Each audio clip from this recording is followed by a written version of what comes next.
সূরা মুলকের ভিতরে বলছেন ওয়ায়াকুলুনা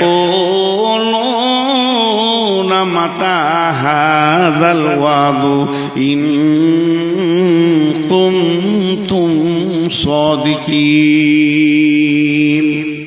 কুল ইন্নামাল ইলমু ইনদাল্লাহি ওয়া ইন্নামা আনা নাযীরুম মুবিন।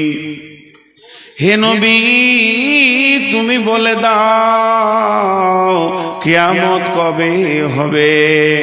নবীজি বলছেন, না, এটা আমার বলার বিষয় নয়, এ বিষয়টা আল্লাহর কাছে রয়েছে। আমি শুধু তোমাদেরকে ভয় দেখানোর জন্য এসেছি, আমি নির্দিষ্ট কিয়ামতের ডেট নিয়ে তোমাদের কাছে আসিনি। ইন্নামা আনা নাযীরুম মুবিন, নিশ্চয়ই আমি তোমাদেরকে প্রকাশ্য ভয় দেখাবো, যাতে করে তোমরা ভীতু হয়ে যাবে। সেই দিনের জন্য প্রস্তুতি নেবে, মাল রেডি করে রেডি হয়ে যাবে, যেহেতু কিয়ামত হবে।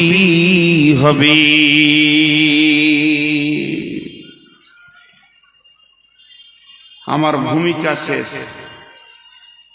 ভূমিকাটাকে আমি 1 মিনিটে গোটাবো। 1 মিনিট লাগবে না, 30 সেকেন্ড। এতক্ষণ আমি যা বললাম তাতে করে একটা বহির প্রকাশ হলো, কিয়ামত হবেই।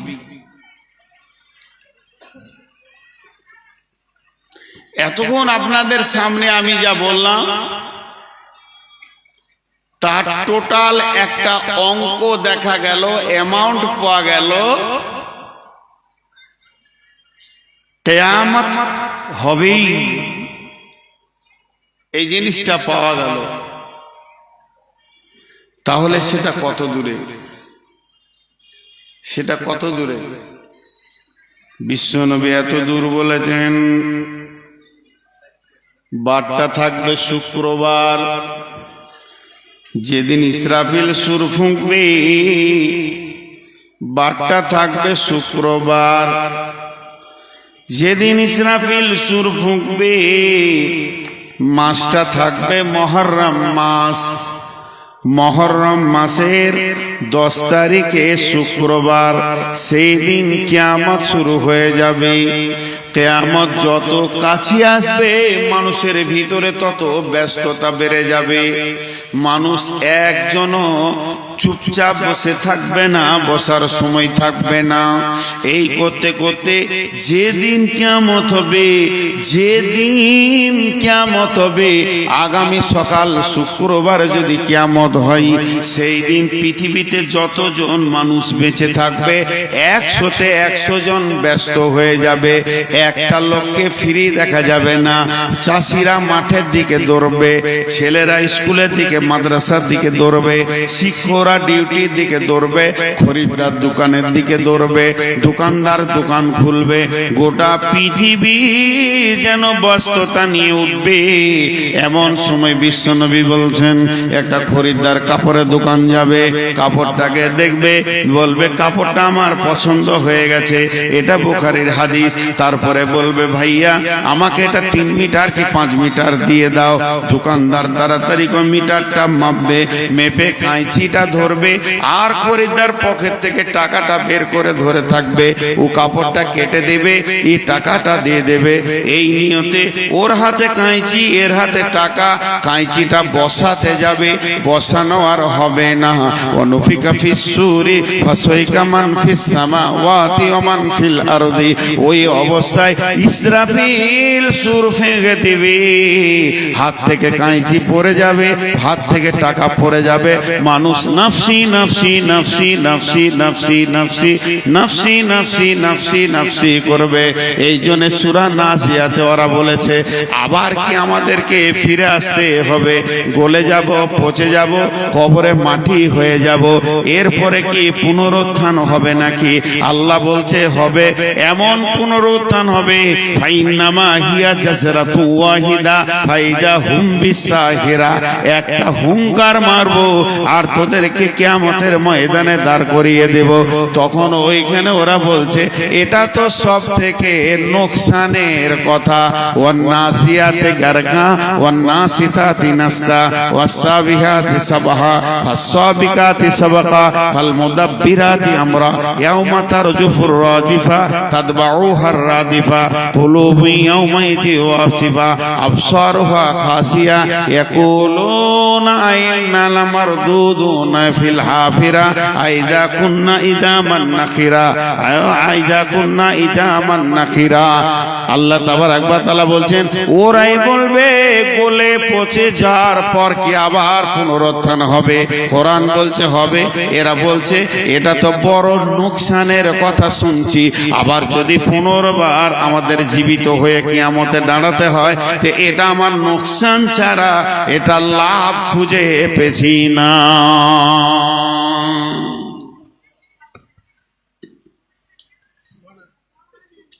কি হয়েছে? মৌলানা মুফতি রায়হান উনি 3,70,000 কথা বলেন। আমি বায়ানের মাঝে কি করে তো করবো? তাহলে আমি কালেকশন শুরু করে দিই, আপনারা যা বলবেন আমি শুনবো, কারণ আপনারা কমিটি। আমি এতটুকু আপনাদের কথার বাইরে যাব না।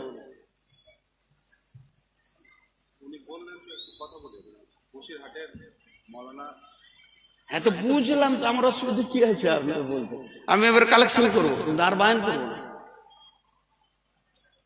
একটা বায়ান ধরে রাখা কত কঠিন আমি জানি, কত কষ্ট এটা আমি জানি, কিন্তু আমি জালসা শেষ হয়ে যাবে 5 মিনিটের মধ্যে। আমাকে দোষ দিবেন না, কারণ এই কদিন আগে আব্দুর রহমানের সাথে এই ঝামেলাই হয়েছে। সভাপতি আদায় করতে বলেছে, লোক উঠে চলে গেছে। আমি এই তো বায়ান শুরু করলাম মাত্র, এখন তো হাদিসটা এবার শুরু করবো। আমি কিন্তু আদায় শুরু করব। আসসালামু আলাইকুম। জি ভাই ভালো আছি। আপনি মুফতি সাহেব মানুষ, আবার থেকে অনেক আপার লেভেলের মানুষ, আপনি আমার শিক্ষিত শিক্ষক মানুষ। তা বায়ানের মাঝে ব্রেক করা ভাই যে কত কষ্ট। এই মাত্র 20 মিনিট হলো, আর মাঝে যদি আমি ব্রেক করি, আপনি তো আলেম মানুষ। হ্যাঁ, তা আপনি দান করেছেন 3 লক্ষ টাকা, শুনে খুশি হলাম। আচ্ছা আচ্ছা আচ্ছা, হ্যাঁ জি জি ঠিক আছে, দোয়া করবো। ফোনটা কাটে।